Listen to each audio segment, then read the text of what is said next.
pa tinge ke kher imin than le ka thei na te atem sia ka chakloh na ka pillow na te ka thir hianin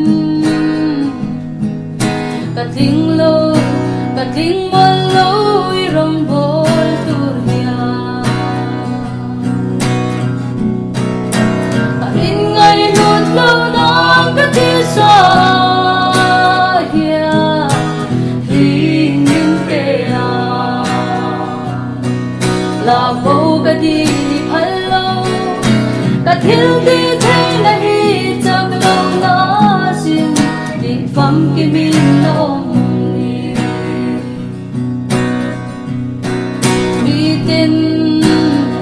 silo ka thin lung ni mang ang takin ka rum fo chi lal pa du zo along tang lun zo ka zir thi na ma se mo ka thei silo ka chak na mai chua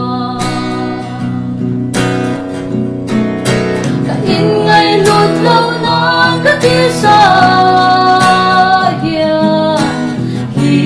ning pe a la bo ka di phallo ka thil ti thei na hi chakloh na sin ti famkim na om ni lal pa ka shethiam ta imi shai ngay na bất ghê đêm na tin rem mang ăn voi na te kata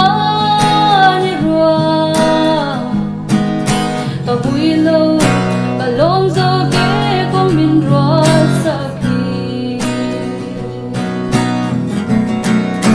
ta in ngay lut lâu nang ka ti sa